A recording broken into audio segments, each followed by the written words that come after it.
1 کلو گیہوں، یہاں یوں سمجھ لیں کہ 1 کلو 2 کلو کے آس پاس کا۔ حضرت جابر نے کہا اس کو جلدی سے پیس لو، اس کا آٹا بنا لو۔ اور حضرت جابر کہتے ہیں ہم روٹیاں پروستے تھے اور ہانڈی سے سالن نکالتے تھے، 10 صحابہ کھاتے گئے۔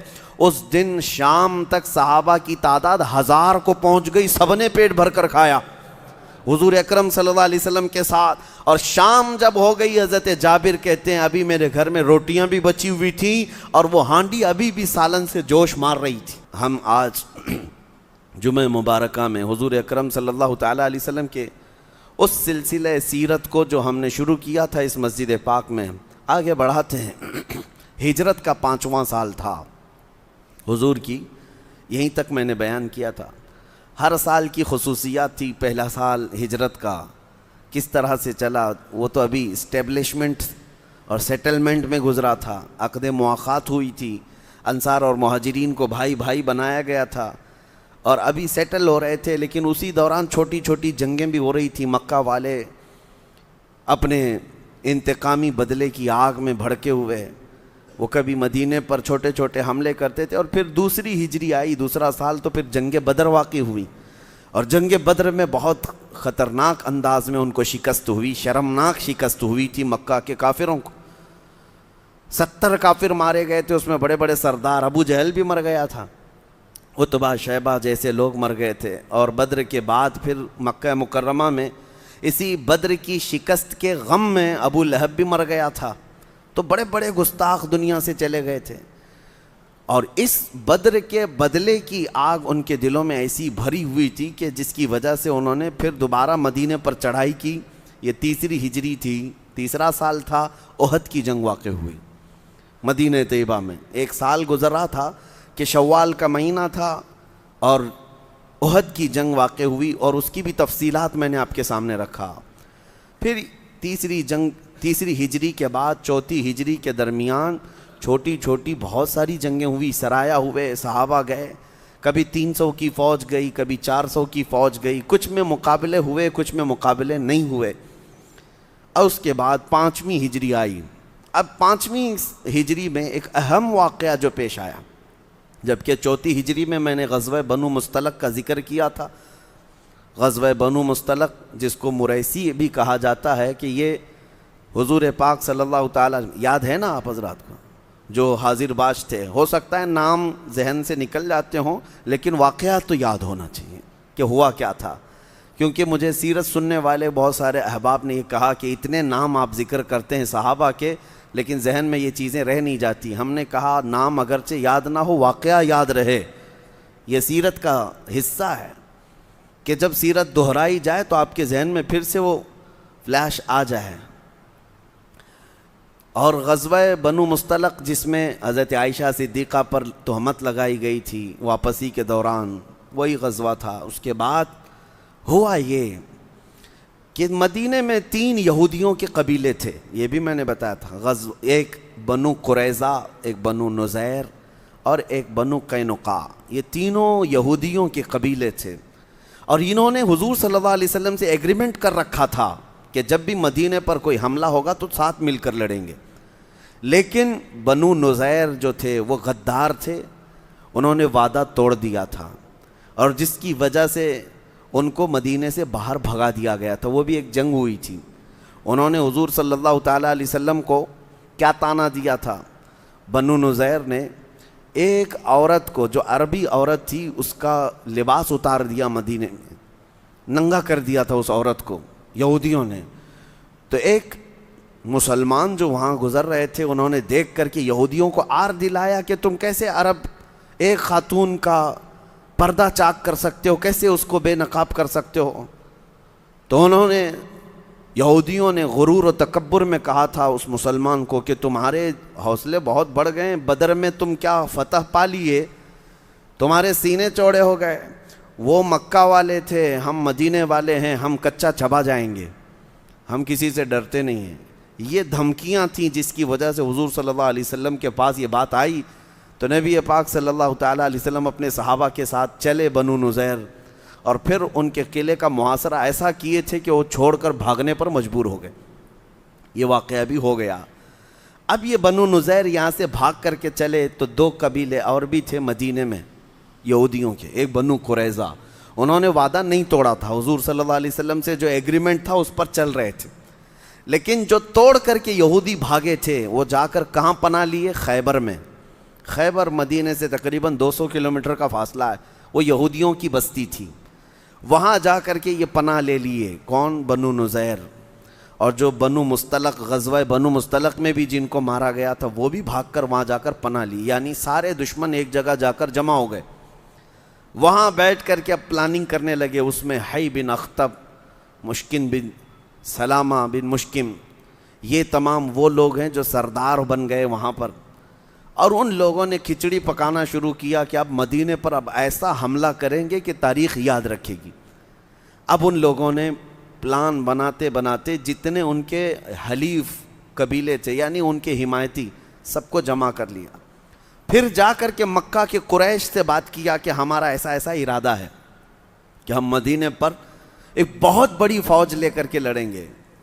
بدر میں وہ 1000 کی تعداد میں آئے تھے، احد میں 3000 کی تعداد میں آئے تھے، اب ان کو چاہیے تھا ایک بہت بڑی فوج۔ تو مکہ میں جا کر کے جیسے ہی ان یہودیوں نے بات کیا، ابو سفیان تیار ہو گئے اور سارے مکہ کے جتنے قبیلے تھے سب کو دعوت دی اور سب کو لالچ بھی دیا اور سب جمع ہو گئے۔ اور پھر اس کے بعد یہ یہودی اور مکہ کے قریش دونوں مل کر کے بنو غطفان ایک قبیلہ ہے نجد کا، ان کے پاس گئے اور کہا خیبر کی جتنی آمدنی ہوتی ہے کھجوروں کی، آدھا مال تمہیں سال میں دے دیا جائے گا، جنگ میں ہمارے ساتھ شریک ہو جاؤ۔ وہ مال کی لالچ میں نجدی قبیلے ساتھ میں ہو گئے، تو کتنے قبیلے ساتھ میں ہوئے جس کی وجہ سے اس جنگ کو جنگ احزاب کہتے ہیں۔ حزب جو ہے جماعت کو کہتے ہیں، احزاب بہت ساری جماعتیں، اور یہ کل ملا کر کے 10,000 کی تعداد ہو گئی، 10,000 کی تعداد۔ اور مدینے میں صحابہ کتنے تھے اس وقت؟ مشکل سے 2,000 صحابہ اکرام، بلکہ اتنی بھی تعداد نہیں تھی۔ اب 10,000 کا ایک لشکر جرار لے کر وہ مدینے پر چڑھائی کرنے کے لیے آ رہے ہیں، اس میں قریش بھی ہے، بنو غطفان بھی ہے، یہودی قبیلے بھی ہیں، سب کے سب ہیں۔ اب نبی کریم صلی اللہ تعالیٰ علیہ وسلم نے مدینہ طیبہ میں صحابہ کو بلایا اور مشورہ کیا کہ کیا کرنا چاہیے۔ تو صحابہ اکرام اپنے اپنے مشورے پیش کیے کہ بدر میں ایسا ہوا تھا، احد میں ایسا ہوا تھا۔ تو حضرت سلمان فارسی رضی اللہ تعالیٰ عنہ نے عرض کیا، یا رسول اللہ صلی اللہ علیہ وسلم، اگر اتنی بڑی فوج مدینے میں گھس آئے گی اور ہم مدینے میں رہ کر مقابلہ کریں گے تو بہت سارے گھر ٹوٹیں گے، بہت سارے شہری چیزیں خراب ہوں گی، اس لیے مدینے میں آنے کی اتنی بڑی فوج داخل ہونے کے لیے ایک ہی راستہ ہے، باقی سب تینوں طرف سے مدینے میں گھر بنے ہوئے تھے، کھجوروں کے باغات تھے، ایک ساتھ فوج نہیں داخل ہو سکتی تھی، ایک جگہ مدینے کا کھلا راستہ تھا جہاں سے یہ مدینے میں گھس سکتے تھے۔ حضرت سلمان فارسی نے عرض کیا، اس راستے پر ہم ایک لمبی خندق کھود دیتے ہیں تاکہ ان کی فوج یہ خندق کو کراس کر کے نہ آ سکے۔ ایک بہت بڑا گڑھا کھودنا تھا۔ اب وہ گڑھا کھودنے کے لیے حضور صلی اللہ تعالیٰ علیہ وسلم تیار ہو گئے، کہا کہ یہ مشورہ بہت اچھا ہے۔ اب پھر یہ سخت جاڑوں کا، سخت سردی کا موسم تھا، صحابہ اکرام کو لے کر حضور صلی اللہ تعالیٰ علیہ وسلم آئے۔ 1 مہینے تک وہ خندق کھودی گئی ہے، 1 مہینے تک، اور اس میں حضور صلی اللہ تعالیٰ علیہ وسلم نے 10-10 گز ایک ایک صحابی کو بانٹ کر کے دیا تھا کہ تم 10 گز کھودو گے، تم 10 گز کھودو گے، اور خود نبی پاک صلی اللہ علیہ وسلم نے اپنے ہاتھ میں بھی کدال لے کر کے اس خندق کو کھودا، صحابہ کو حوصلہ دینے کے لیے، ہمت دینے کے لیے۔ صحابہ کہتے ہیں کہ اس کی دھول سے حضور صلی اللہ علیہ وسلم کے جسم پر پوری تہ جمع ہو گئی تھی جب خندق کھودی جا رہی تھی، اور کئی دن کے فاقے تھے۔ نبی کریم صلی اللہ تعالیٰ علیہ وسلم اس غزوے، اس کو غزوہ خندق بھی کہتے ہیں اور غزوہ احزاب بھی، اس کا ذکر پورا قرآن پاک میں سورہ آئی ہے، سورۃ الاحزاب، پوری سورہ موجود ہے 21ویں پارے کے اخیر میں۔ اب یہ خندق جب کھودی جا رہی تھی، اتنی لمبی اور اتنی چوڑی خندق ہے یہ کہ عرب کا بڑی نسل کا گھوڑا، تیز دوڑنے والا گھوڑا بھی چھلانگ لگا کر کے اس خندق کو پار نہیں کر سکتا تھا، اتنی چوڑی اور اتنی گہری اور اتنی لمبی خندق۔ یہ کھودنے کے وقت میں کئی معجزے بھی پیش آئے میرے آقا صلی اللہ علیہ وسلم کے۔ جنگ تو اپنی جگہ پر ہے، لیکن حضور اکرم صلی اللہ تعالیٰ علیہ وسلم کے کمالات، ایک پتھر اتنا بڑا آ گیا کہ صحابہ سے وہ ٹوٹتا نہیں تھا، صحابہ آئے بارگاہ مصطفیٰ صلی اللہ علیہ وسلم میں، عرض کرتے ہیں یا رسول اللہ صلی اللہ علیہ وسلم یہ پتھر ہم میں سے کسی سے ٹوٹتا نہیں ہے۔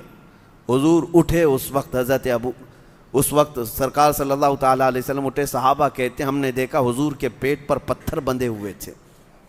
پتھر اس لیے باندھے جاتے تھے کہ مضبوط پیٹ کو باندھنے سے بھوک بار بار نہیں لگتی تھی، ورنہ پیٹ خالی رہے، کھلا رہے تو بھوک کا احساس زیادہ ہوتا ہے، تو وہ شدید انداز میں ٹائٹ پتھروں کو رکھ کر کے پیٹ پر باندھ لیتے عرب کہ بھوک کی شدت کا احساس نہ ہو۔ صحابہ کہتے ہیں دو دو پتھر حضور اکرم صلی اللہ علیہ وسلم پیٹ پر باندھتے تھے، ورنہ آپ لوگ یہ ہمیشہ سنتے آئے نا کہ پیٹ پر پتھر باندھنا، کیا ہے پیٹ پر پتھر باندھنا؟ یہ اسی لیے کہ بھوک کا احساس نہ ہو، پیٹ ٹائٹ بندھا رہے گا۔ حضور اٹھے اور نبی پاک صلی اللہ علیہ وسلم تشریف لائے اس جگہ پر جہاں یہ پتھر کی چٹان تھی جو کسی سے نہیں ٹوٹتی تھی، اپنے ہاتھ میں کدال لیا نبی پاک صلی اللہ علیہ وسلم اور اللہ اکبر کہہ کر اس کو مارا تو ایک آگ جیسی روشنی نکلی۔ حضور پاک نے الحمدللہ کہا، پھر دوبارہ اٹھا کر اس پر مارا، پھر ایک روشنی نکلی، الحمدللہ کہا۔ تیسری مرتبہ جب نبی پاک صلی اللہ علیہ وسلم نے کدال ماری تو چنگاری تو نکلی، صحابہ کہتے ہیں وہ پتھر کی چٹان ریت کی طرح پھٹ کر کے ختم ہو چکی تھی۔ اب صحابہ سے حضور ارشاد فرماتے ہیں جب میں نے پہلی ضرب لگائی، پہلی مار ماری اس پر، تو میں نے ملک شام فتح ہوتے ہوئے دیکھ لیا ہے، دوسری مرتبہ میں نے ضرب لگائی تو ملک یمن کو فتح ہوتے ہوئے دیکھ لیا ہے، تیسری مرتبہ ضرب میں نے لگائی تو ایران، عراق، بلکہ دنیا کے کونے کونے تک اسلام کو پہنچتے ہوئے دیکھ لیا ہے۔ حضور اکرم صلی اللہ علیہ وسلم مدینے میں خندق کھودتے وقت ہی یہ بشارت دے رہے تھے کہ اسلام وہاں تک جا چکا ہے، یمن فتح ہوا، عراق فتح ہوا، شام فتح ہوا، یہ دور عمر فاروق میں جو فتح ہوا الحمدللہ آج تک اسلام کے دائرے میں ہی موجود ہے۔ حضور نے اس وقت فتح کی بشارت دی تھی۔ اب اس کے بعد یہ بھوک کا ماحول، یہ فاقہ کشی، اور صحابہ اکرام کو ترغیب دینے کے لیے نبی پاک صلی اللہ تعالیٰ علیہ وسلم اشعار، یعنی صحابہ اکرام اشعار پڑھتے تھے، حضور ان کے لیے دعا فرماتے تھے۔ حضور اکرم صلی اللہ تعالیٰ علیہ وسلم یوں ارشاد فرماتے کہ اگر اللہ تعالیٰ ہمیں ہدایت نہ دیتا تو نہ ہم میں سے کوئی نماز پڑھتا، نہ کوئی صدقہ کرتا، اور صحابہ اکرام اس پر جواباً عرض یہ کرتے کہ مولا تبارک و تعالیٰ کا ساری نعمتوں کا شکر ایک جگہ اپنے حبیب کا پڑوسی بنایا، یہ شکر اور ہے۔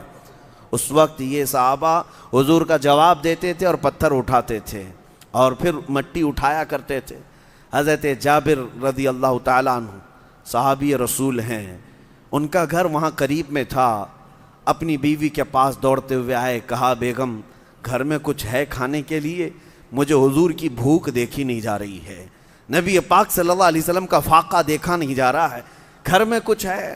بیوی نے کہا کہ کچھ جو ہے، تھوڑا سا جو ہے، ایک سا، جس کو آپ یہاں یوں سمجھ لیں کہ 1 کلو 2 کلو کے آس پاس کا۔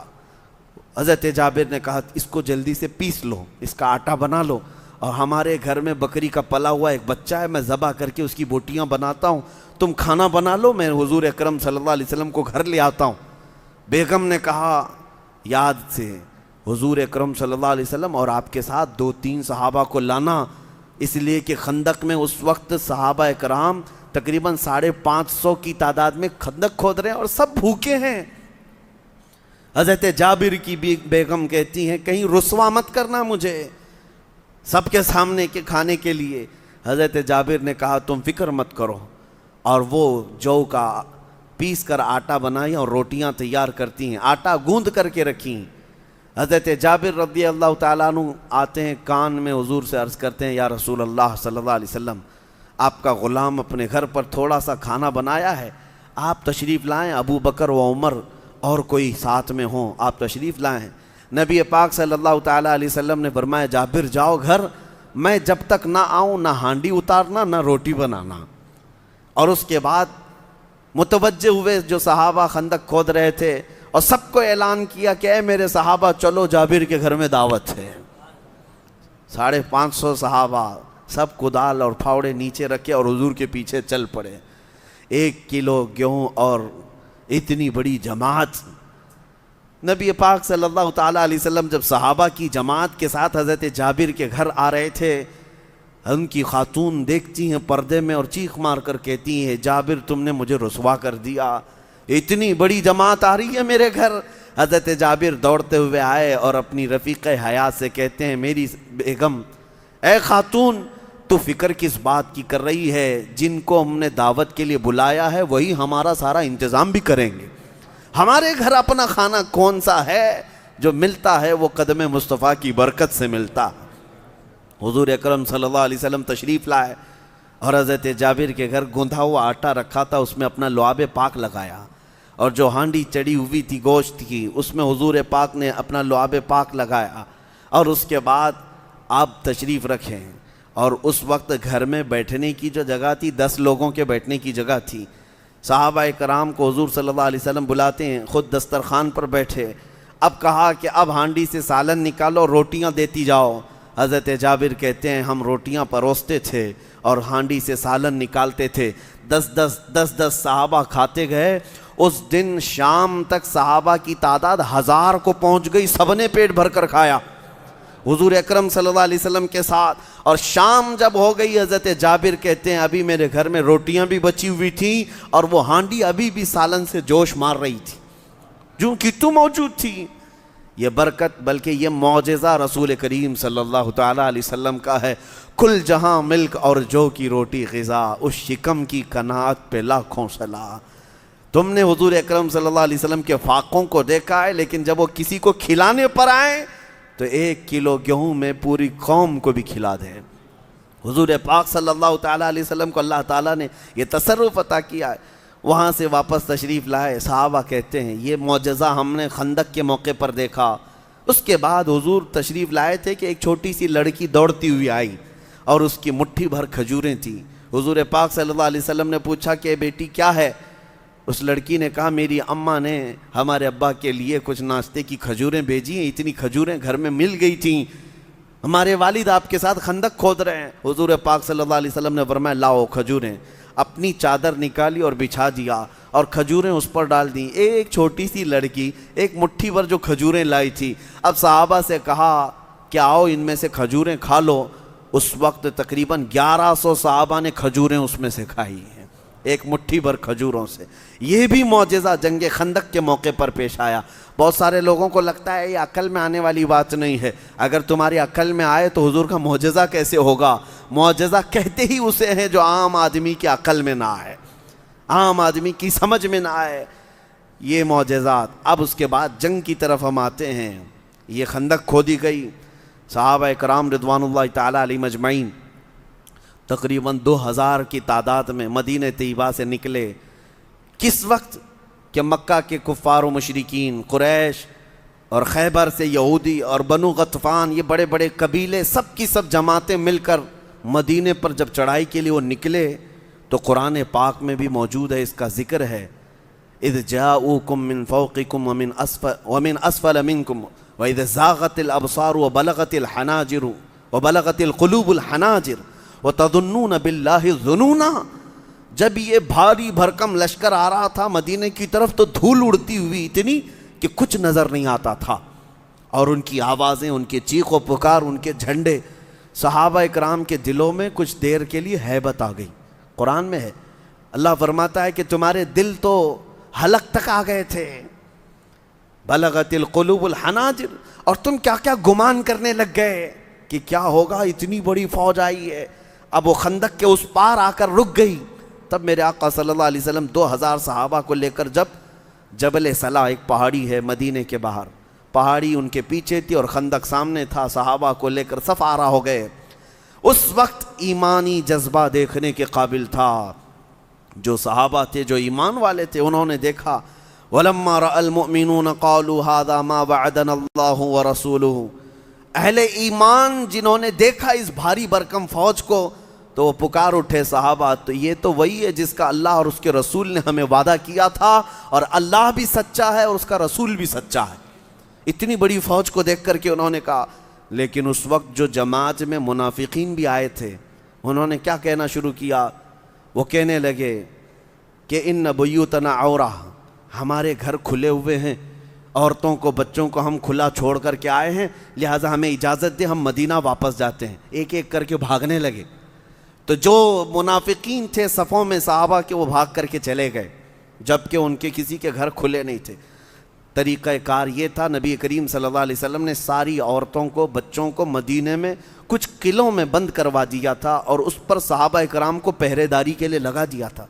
کئی صحابہ کو مدینے کے الگ الگ انداز پر مورچہ قائم کر کے حضور نے مدینے کی حفاظت پر بھی لگایا تھا، اور اپنا خلیفہ حضرت عبداللہ ابن ام مکتوم کو بنایا تھا۔ اور جب حضور اکرم صلی اللہ تعالیٰ علیہ وسلم یہاں تشریف لائے، مہاجرین کی جماعت میں اور انصار کی جماعت میں دو صحابہ کو حضور نے سپہ سالار بنایا، علم دیا، جھنڈا دیا۔ یہ صحابہ اکرام آئے تھے، جنگ تو ہو نہیں رہی تھی، لیکن مکہ کے کفار اور دشمنوں کو جب یہ پتہ چلا کہ انہوں نے اتنی بڑی خندق کھود رکھی ہے، آمنا سامنا ہونا مشکل ہے، آپ کو بتاؤں کہ وہ پورے کفار پھیل گئے، اور مدینے کے اطراف 1 مہینے تک انہوں نے محاصرہ کر رکھا تھا۔ 1 مہینہ کیا ہوتا ہے؟ پورے مدینے میں حالت ایسی تھی کہ نہ کھانا پہنچ رہا ہے، نہ پانی پہنچ رہا ہے، کچھ نہیں ہے۔ اور ادھر صحابہ کا ایمان دیکھنے کے قابل تھا۔ سخت ٹھنڈیوں کے دن ہیں، اور حضور اکرم صلی اللہ علیہ وسلم کے ساتھ یہ صحابہ جمے ہوئے ہیں۔ اور اس وقت مجھے ایک روایت یہ ملی، رات کا وقت ہوتا تو ادھر گانے باجے، رقص، سرور، اور وہاں کبھی اونٹ ذبح ہو رہا ہے تو کبھی گائے بکریاں، اور اس کے کھانے کی لذت کی خوشبوئیں کفار و مشرکین کے خیموں سے آتی۔ 10,000 کا مجمع ہے، خوب کھا رہے ہیں، خوب ان کے ہاں کباب ہیں، بوٹیاں ہیں۔ جب وہاں سے کھانے کی بو آتی تھی، ادھر صحابہ کے پیٹ پہ پتھر بندھے ہوئے ہوتے، ایک کھجور پر پورا دن گزارتے تھے۔ لیکن ہم نے دیکھا کہ حضور اکرم صلی اللہ تعالیٰ علیہ وسلم ایک بار ان صحابہ سے پوچھتے ہیں کہ ان کے کھانوں کی خوشبو نے تمہیں پریشان کر رکھا ہے؟ صحابہ کا کیا ایمان تھا، کہتے ہیں یا رسول اللہ صلی اللہ علیہ وسلم، کھانے کے لیے اگر ہم آئے ہوتے تو ادھر ہوتے، ادھر نہ ہوتے۔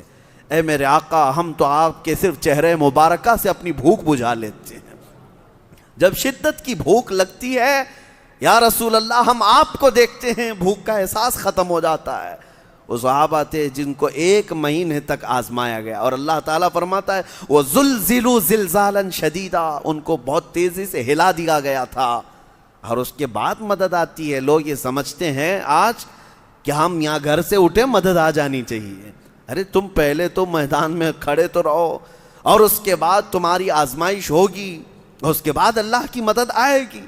وہ صحابہ ایسے ہلا دیے گئے تھے کہ تیروں کی بارش ادھر سے کفار کرتے تھے، اور ادھر صحابہ ڈھال سے بچاتے تھے۔ ایک وقت ایسا بھی آیا کہ اس وقت خالد بن ولید انہی کی طرف سے آئے ہوئے تھے خندق میں، اور وہ گھوڑا دوڑاتے ہوئے حضور کے خیمے تک آ گئے تھے، اور وہ جوان آدمی، اور جب حملہ کرتے تھے تو کسی کی دیکھتے نہیں تھے۔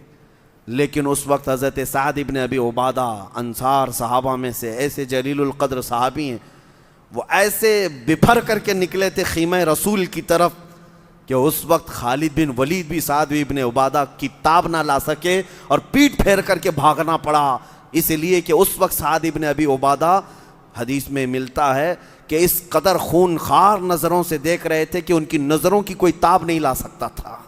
حضور کی حفاظت کے لیے وہ اس قدر تیزی سے دوڑائے تھے کہ کوئی خیمے تک حضور کے آ نہ سکے۔ وہ صحابہ کیسے حضور پر اپنی جان نچھاور کرتے تھے۔ اور اس کے بعد 1 مہینہ جب گزر گیا، نبی کریم صلی اللہ تعالیٰ علیہ وسلم نے صحابہ اکرام سے مشورہ لیا۔ بنو غطفان جو ہے وہ تو مال کی لالچ میں ان کے ساتھ آئے، خیبر والوں نے کہا آدھی انکم ہماری آپ کو دیں گے کھجوروں کی، تم ہمارے ساتھ لڑو، اس بات میں تو وہ جنگ میں آئے۔ حضور نے یہ فرمایا کہ ان کا جو سردار ہے میں اس سے بات کرتا ہوں کہ تجھ کو ہم مدینے کی کھجوروں کا آدھا حصہ ہر سال دیا کریں گے، ان کا ساتھ چھوڑ دے، مکہ کے جتنے قریش ہیں اور یہودیوں کے چھوڑ دے۔ تو حضور اکرم صلی اللہ تعالیٰ علیہ وسلم نے یہ ارادہ فرما لیا کہ بنو غطفان کا جو سردار ہے اس سے بات کر کے مدینے کی کھجوروں پر صلح کر لیں گے۔ اب اس بات پر صحابہ اکرام سے مشورہ تھا۔ سعد ابن معاذ، سعد ابن ابی عبادہ، 2 سعد ہیں حضور کے، یہ بہت جلیل القدر سعد ہیں۔